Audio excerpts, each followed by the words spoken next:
अस्सलाम वालेकुम। कैसे हैं आप सब? अल्लाह करे कि आप लोग बिल्कुल ठीक हों, बिल्कुल खैरियत से हों। और हम लोग भी अल्लाह का शुक्र है बिल्कुल ठीक हैं। और बस अभी जो है वो तकरीबन 11 बजे का टाइम है और मैंने सोचा, समझ नहीं आ रही थी आज बनाऊँ क्या। तो मैंने सोचा कि आज बना लेती हूँ आलू की भुजिया, जिसे कुछ आलू के कतले भी लोग कहते हैं, लेकिन हम लोग तो इसे आलू की भुजिया कहते हैं। और काफ़ी टाइम के बाद आज बना रही हूँ मैं। मेरे हस्बैंड को बहुत अच्छी लगती है, लेकिन बस कम ही बनती है। तो बस आज कुछ समझ नहीं आ रही थी, तो मैंने सोचा कि आज मैं यही बना लेती हूँ। और बस अब खाना शुरू कर दिया है। और मौसम भी अल्लाह का शुक्र है ठीक है। थोड़ी विंड है, कल काफ़ी टाइम के बाद रात को बारिश हुई है। और बड़ी अच्छी बारिश हुई है, जैसे पाकिस्तान में होती है ना, बहुत तेज़ बारिश थी। और कल जो है वो थोड़ा सा एक ऐसी एक बात सुनने को आई, तो मैंने कहा आप लोगों के साथ भी शेयर करूं। और मैं, यकीन करें, मैं बहुत आई वॉज शॉक्ड। तो बस ये हुआ कि मेरी एक बहुत अच्छी जानने वाली हैं, और मैंने उनको किया फ़ोन, वैसे ही जस्ट खैरियत पूछने के लिए। अच्छी मेरी उनके साथ लैक्स लैक है। और मैंने सोचा कि चलो ज़रा करती हूँ फ़ोन। आजकल सबका मतलब मिल नहीं सकते, लेकिन आपको एक दूसरे की का पता रखना चाहिए। तो जब मैंने उनको फ़ोन किया तो उन्होंने मुझे बताया कि मैं तो ठीक नहीं हूँ, मुझे तो कोरोना वायरस हो गया है। और मेरे घर से वो बहुत दूर नहीं रहती हैं, आई थिंक 5-10 मिनट्स अवे रहती हैं, वो ज़्यादा दूर उनका घर नहीं है। और हमारा अक्सर मिलना होता है। और उनके जो हस्बैंड हैं वो ख़ुद डॉक्टर हैं। और मैं इतनी हैरान होगी उसकी ये बात सुन के, अपनी फ्रेंड की, कि तुम्हें कैसे हो गया। क्योंकि वो आप यकीन करें कि वो जब ये स्टार्ट हुआ है ना, स्टार्ट में ही ये कोरोना वायरस स्टार्ट हुआ है, तो मेरी उससे बात हुई तो वो मुझे कहे कि मैं तो तकरीबन 2 वीक हो गए, मैं तो घर में ही से बाहर ही नहीं निकली, मुझे बहुत डर लगता है। और मेरे हस्बैंड ही जाते हैं और ग्रोसरी लेके आते हैं। और ये वो ज़माना था, ये वो दिन थे कि जब हम लोग जाते थे और हमें इतना को ख़ास इसका अंदाज़ा नहीं था कि ये चीज़ इतनी सीरियस है। और बस फिर वो उसने तो वो बहुत अरसे से ही ना वो बाहर निकलना उसने बंद कर दिया था। तो मैं उस पर हंस रही थी कि तुम तो बहुत ही ज़्यादा तुमने तो एहतियात शुरू कर दी, और हमें देखो, हम लोग तो बाहर फिर रहे हैं। मैंने जो है वो प्याज, दोबारा से मैं अपनी बात शुरू करती हूँ आपको जो मैं बात बता रही थी। बस ये मैंने प्याज ब्राउन किए हैं, उसमें लहसुन अदरक का पेस्ट डाल दिया है, साथ में मैंने लाल मिर्च, सूखा धनिया और नमक डाल के, और ये जो टमाटर हैं ग्राइंड करके डाले। और अब मैं इसे अच्छे से भूनूंगी। तो बस फिर वो उसका, तो फिर जब मैंने उसे फ़ोन किया और उसने मुझे बताया कि मुझे तो कोरोना वायरस हो गया।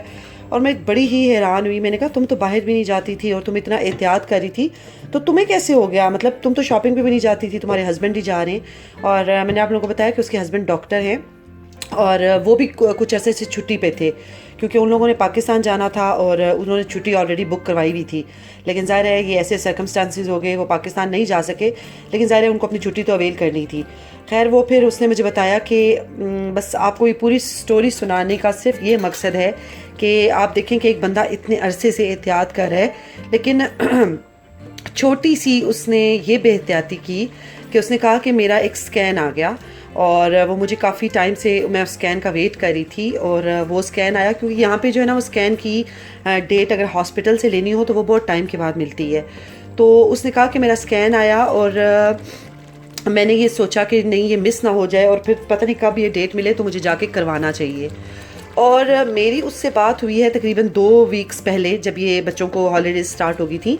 तो उसने मुझे फ़ोन किया और मुझसे पूछा कि अच्छा सब कैसे जा रहा है, बच्चे ठीक है। मैंने भी उससे पूछा, तब तक ऐसी कोई बात नहीं हुई थी उसके साथ। तो फिर कहती है कि मैंने कहा मैंने तो तुमसे बात की थी, तुम तो बिल्कुल ठीक थी। उसने कहा नहीं, आपकी बात के बाद मुझे मेरा स्कैन आया, तो मैंने सोचा कि ऐसा ना हो कि मेरा स्कैन मिस हो जाए, तो मैं जाके करवा आती हूँ। और वो कहती है कि मैं सिर्फ हॉस्पिटल के अंदर गई हूँ, और मैं ज़्यादा क्राउड भी नहीं था, मैं एक अकेली, मतलब अलग सी जगह थी, वहाँ बैठी हूँ। उसके बाद मुझे नर्स अंदर ले गई है, मेरा स्कैन हुआ है, और उसके बाद मैं टॉयलेट में गई हूँ, दैट्स इट। और उसके बाद स्ट्रेट अवे मैं घर वापस आ गई हूँ। और कहती है जब मैं वापस आई हूँ तो नेक्स्ट डे ना मुझे थोड़े से सिम्टम्स लगे, मुझे टेम्परेचर हो गया 37 पॉइंट समथिंग, जो भी बता रहे हैं वो, और साथ में मेरे गले में दर्द शुरू हो गया, मुझे खांसी हो गई। तो उसने मुझे कहा कि कहती है मुझे तो लगा, मुझे थोड़ा सा फील हुआ, क्योंकि हर तरफ ये बात फैली हुई है और वो सिम्टम्स भी बता रहे हैं। तो उसने कहा कि मुझे लगा कि मुझे कोरोना वायरस ही हो गया, लेकिन फिर मेरे हस्बैंड ने कहा कि जब तक टेस्ट नहीं होता तो हम श्योर नहीं हैं। और जो यहाँ पे NHS के जितने भी जो NHS में काम करते हैं उनकी फैमिलीज़ को फ्री है ये कोरोना वायरस का टेस्ट। और फिर उसके हस्बैंड ने उसका टेस्ट करवाया तो इट वाज़ पॉजिटिव। और वो मुझे बता रही थी कल कि मैंने तकलीफ़ उठाई है, इतनी मैंने तकलीफ़ उठाई है। और मुझे लग रहा था कि मुझे अभी कुछ हो जाएगा, और लेकिन अल्हम्दुलिल्लाह कि वो क्योर हो गई है। लेकिन डॉक्टर ने भी उसको सिर्फ उसे फिर भी कहा है कि वो 14 डेज़ अपने पूरे करे आइसोलेशन में, और फिर उसके बाद उसका टेस्ट होगा। तो मतलब ये कि बताने का ये, और उसके 2 बेटे भी हैं छोटे छोटे, और वो बता रही थी कि उसके बेटे कितने परेशान हो रहे थे उसको देख के, क्योंकि वो उसके करीब नहीं आ पा रहे थे। तो बस कहने का मकसद ये है कि वो छोटी सी एक लापरवाही उसकी इतनी ज़्यादा, जो इतने अरसे से वो एहतियात कर रही थी, उसको मतलब उसकी एहतियात को ख़त्म कर दिया उस छोटी सी लापरवाही ने। तो बस आप लोगों से भी यही रिक्वेस्ट है मेरी कि आजकल अल्लाह रहम करे सब पे, और कोई किसी को बहुत बड़ा मसला ना हो, लेकिन प्लीज़ प्लीज़ प्लीज़ हॉस्पिटल्स में और जो आप लोगों के गली मोहल्ले में ये जो छोटे छोटे से क्लिनिक्स वगैरह खुले हुए हैं, उनमें जाने से प्लीज़ एहतियात करें, क्योंकि कोई पता नहीं है कि कौन सा पेशेंट वहाँ आपसे पहले आया है, वो कौन सा पेशेंट आपसे पहले आके बैठ के गया है। तो इसलिए जो है वो एहतियात ज़रूरी है। और आलू की भुजिया को मैं अच्छे से भून रही हूँ, साथ में मैं थोड़ा थोड़ा सा पानी डाल रही हूँ ताकि ये नीचे स्टिक ना हो। और इसमें मैंने डाल दिया है थोड़ा सा ज़ीरा, और इसमें अब मैं डालने जा रही हूँ ये सूखा धनिया, थोड़ा मैंने मोटा मोटा क्रश कर लिया, ये मैं इसमें डालूँगी। ये बहुत मज़े का लगता है इसमें। और साथ में मैं ये क्रश चिली डाल रही हूँ इसमें। मैं बड़ा अपना हाथ रोक के मिर्च डालती हूँ, क्योंकि अक्सर मेरे से ना ये जब मैं आलू की भुजिया बनाती हूँ तो इसमें थोड़ा सा ज़्यादा हो जाता है, स्पाइसी हो जाता है। तो मेरी जो बेटी है उसको स्पाइसी चीज़ें बिल्कुल पसंद नहीं है, तो उसके लिए थोड़ा सा मसला होता है, वरना हम लोग तो बड़ा इन्जॉय करते हैं, क्योंकि आलू तो वैसे ही फीका होता है। अगर आप उसमें कम स्पाइसेस डालते हैं तो वो फिर बिल्कुल ही फीके फीके बनते हैं। तो बस ये मैं पूरा हाथ अपना रोकती हूँ कि ज़्यादा ना हो जाए, वरना मेरी शामत आ जाएगी। और अब मैं इसे अच्छा सा भूनूँगी और फिर इसमें डालूँगी पानी। और ये आलू की जो भुजिया है ये बहुत अच्छे से भुन गई है। इसमें मैंने हरी मिर्च डाल दी है, और अब मैं इसमें डालने लगी हूँ थोड़ी सी ये मेथी, ये डालूँगी, और उसके बाद मैं इसमें डाल दूँगी पानी। तो बस उसके बाद फिर मैं इनको रख दूँगी गलने के लिए। और मुझे थोड़ी सी ग्रेवी चाहिए, क्योंकि हमारे घर में जो है ना वो बहुत ड्राई चीज़ खानी ज़रा बच्चों से मुश्किल हो जाती है। हम तो शौक़ से खाते हैं, लेकिन बच्चों से थोड़ी सी मुश्किल हो जाती है, इसलिए मैं इसमें थोड़ी सी ग्रेवी डालूँगी। और साथ में मैंने जो है वो बॉयल करने के लिए रख दिए हैं अंडे। ये आलू अंडे तो नहीं है, वो तो ज़रा शोरबे वाले होते हैं, वो भी बनाऊँगी किसी दिन, लेकिन मैंने सोचा चलो थोड़ा सा इसमें भी डाल लेती हूँ तो अच्छा लगेगा। तो बस अब मैं इसमें डालने लगी हूँ पानी,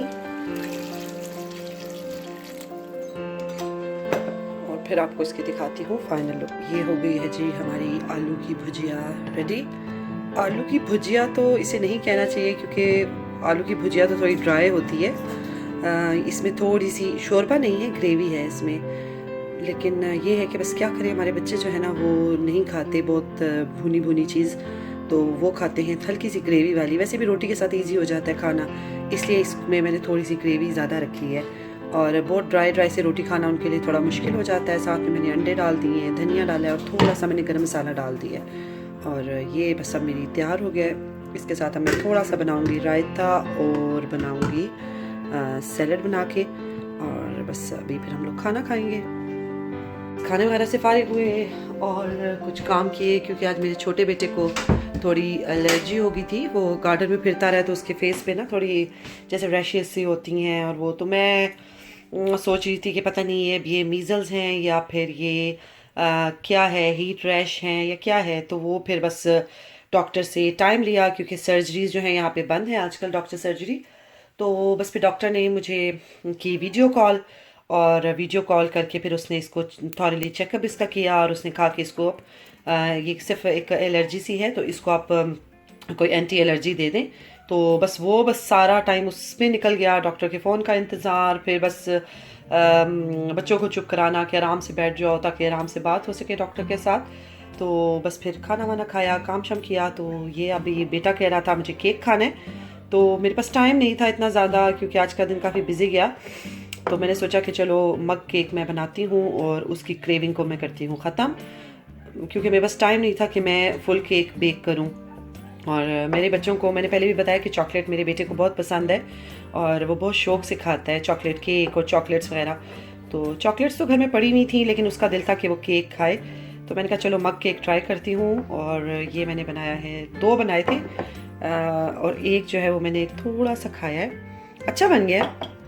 बीच में मैंने न्यूटेला डाल दी थी थोड़ी सी, तो अच्छा बन गया है। और अभी जो है मैं उसको दूंगी ये, ताकि वो अपना ये मग केक एंजॉय। असल में बहुत फंसी है, उसको चीज़ परफेक्ट चाहिए होती है। अब मुझे अंदाज़ा नहीं है कि ये उसके हिसाब से सही बना भी है कि नहीं बना, लेकिन मेरे पास जो जल्दी में मैं कर सकती थी मैंने कर दिया। और आज मैं बहुत खुश हूँ इसलिए क्योंकि आज हो चुका है मेरा डिश वॉशर यहाँ पे सेट। ये बहुत बिग टास्क था एक, और मुझे रमज़ान में काफ़ी इसकी ज़रूरत पड़ती है, बल्कि आम दिनों में भी पड़ती है। लेकिन क्योंकि यहाँ पे जो मेरा घर है इसमें किचन बहुत कॉम्पैक्ट है और ऑलरेडी एक छोटा सा डिश वॉशर यहाँ पे फिक्स हुआ है, तो मेरे डिश वॉशर की जगह नहीं बन रही थी। और सर्दियों में हम लोग यहाँ पे रख लेते हैं, मैं रख लेती हूँ ड्रायर, क्योंकि ड्रायर की बहुत ज़रूरत पड़ती है। और गर्मी जब आती है तो फिर मैं यहाँ पे ये रख लेती हूँ डिश वॉशर। और कल बस हमने इसको पूरा, इसकी एक एक चीज़ धोई, इसको सही से क्लीन किया, और अब जो है ये मुहतरम यहाँ पे आ गए। और मैं बहुत खुश हूँ कि मुझे जो है ना वो सुकून हो जाएगा थोड़ा सा। बस इसी को आज फिक्स करते करते काफ़ी टाइम अपने हस्बैंड की थोड़ी सी हेल्प कर रहा थी, और वो लगे हुए थे, तो अल्लाह का शुक्र है ये हो गया है आज फिक्स। काफ़ी बड़ा काम था जो हो गया आज है। केक और दूसरे को पीना है ये टैंक, ये हम लोग लाए थे पाकिस्तान से, तो मेरे पास बस यही पैकेट था। और अभी इसकी एक्सपायरी है जुलाई तक है, तो वो फिर आज ये पैकेट मैंने निकाला। मैंने कहा चलो अब इसको बना के यूज़ किया जाए, वरना ये हो जाएगा एक्सपायर। और मेरे बेटे ने बस देखा है और वो कहता है कि मम्मी मुझे बना के दो, वो बहुत शौक़ से पीता है। यहाँ पे भी मिलता होगा, लेकिन कभी मैंने इस तरह से चेक नहीं किया, क्योंकि मुझे पर्सनली ये बहुत पसंद नहीं है, क्योंकि थोड़ा सा इसमें एक खट्टा सा सावर सा टेस्ट आता है, और मुझे लगता है कि इससे गला ख़राब हो जाएगा। लेकिन उसको बड़ा पसंद है, और वो मुझे कह रहा है कि आप बना के दो मुझे टैंग, और मैंने पीना है टैंग। तो बस ऐसे ही बच्चों के कभी क्या फरमाइश और कभी क्या फरमाइश।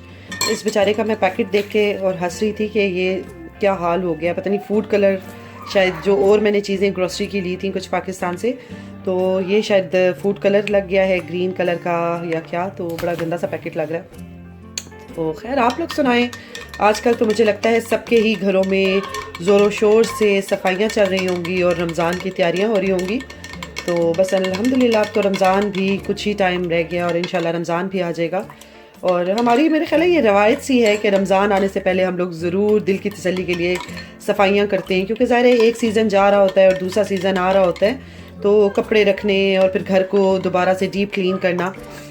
तो बस आजकल तो मुझे लग रहा है हर घर में यही चल रहा है, यही कहानी है आजकल। बच्चे, हस्बैंड, घर की सफाइयाँ, और रमज़ान के लिए चीज़ें बेक करनी, चीज़ें बना के रखनी।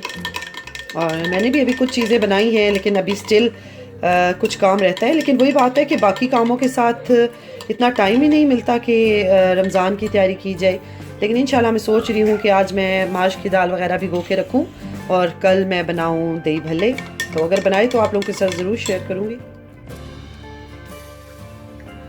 और मंगवाया था आटा, क्योंकि मुझे लग रहा था कि पता नहीं आटा कहीं रमज़ान के करीब मिले ना मिले, लेकिन मिल गया है आटा, और इजीली मिल गया। अब तो मिल रही हैं चीज़ें। शुरू में थोड़ी शॉर्टेज हो गई थी, लेकिन अब जो है वो आराम से मिल रही हैं चीज़ें। लेकिन बस वो बात होती है ना, हमें थोड़ी सी घबराहट होती है कि पता नहीं चीज़ मिलेगी कि नहीं। तो मैंने बस अपने हस्बैंड से कहा कि आप देख लें, जाके चेक कर लें, और अगर नहीं मिलता तो ताकि हम कहीं और से पता करें। लेकिन शुक्र है मिल गया। और अब मैं इसको कर रही हूँ डिसइंफेक्टेड, क्योंकि मेरी बकेट में ऑलरेडी कुछ आटा पड़ा हुआ है, और मैं सोच रही हूँ कि इसको थोड़े दिन के बाद मैं इस बैग को खोलूँ। तो ये हमें जो है ना इस बीमारी ने बड़ा कुछ सिखा दी है, जिन चीज़ों को हमने कभी सोचा भी नहीं था कि हम क्लीन करेंगे, उन चीज़ों को भी क्लीन करना पड़ रहा है। तो अच्छा है, अल्लाह करे कि ये चीज़ें हम बाद में भी याद रखें, जब सब कुछ ठीक हो जाए, और ये चीज़ें हम बाद में भी याद रखें कि हमें ये काम करना है।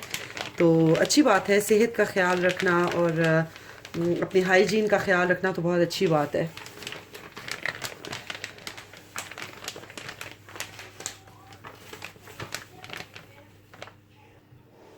तकरीबन खाने का टाइम होने वाला है, और मैंने सोचा कि पहले मैं ये चिकन विंग्स को मैंने मसाला लगा के रखा हुआ था, और मैंने सोचा कि चलो इनको मैं ओवन में कर देती हूँ बेक। क्योंकि वही बात है कि मैंने बनाया था आलू का सालन या आलू की भुजिया, जो भी कह ली। तो बस बच्चों को थोड़ा सा ज़रा होता है प्रॉब्लम 2 टाइम खाने में, तो मैंने सोचा चलो ये मसाला लगा के रखा है तो ये बेक कर लेती हूँ। और जब तक मैं चावल बनाऊँगी तो ये भी हो जाएंगे और फिर हम लोग मैक्सिमम जो है ना वो कोशिश करते हैं। अब तो मगरिब की अज़ान भी थोड़ी 8 बजे के करीब हो गई है, तो उसके फ़ौरन बाद ही फिर हम लोग जो है वो खाना खा लेते हैं, ताकि आसानी हो जाती है, सारे काम ख़त्म हो जाते हैं। फिर हम लोग आराम से बैठ के, मैं और मेरे हस्बैंड BBC न्यूज़ देखते हैं और तबसरा करते हैं, अपने ख्यालात का इज़हार करते हैं। तो वो आराम हो जाता है कि बच्चों के पेट भरे हुए हैं और वो अब तंग नहीं करेंगे। तो बस वो चले जाते हैं अपने कमरे में और फिर हम लोग अपने ख्यालात का इज़हार करते हैं, दूसरे के साथ बैठ के खबरें देखते हैं, डरते हैं और अल्लाह से अपने गुनाहों की माफ़ी मांगते हैं बैठ के। कुछ कपड़े मैंने फैलाए से बाहर ठहरने के लिए वहीं लगाए, लेकिन इस कदर ठंड है कि मैं आपको बता नहीं सकती कि अभी आज टेम्परेचर जो है वो बताया है कि माइनस में होगा रात को, -12 बिल्कुल ऐसी ठंड पड़ रही है कि लग नहीं रहा है कि 2 दिन पहले मौसम बहुत अच्छा था। तो बस जो है मैं यहीं पे करती हूँ अपने ब्लॉग को ख़त्म। और आप लोग जो है वो अपना बहुत ज़्यादा ख्याल रखिएगा और दुआओं में हमें भी याद रखिएगा। मिलती हूँ इंशाअल्लाह ताला कल के व्लॉग में। अल्लाह हाफ़िज़।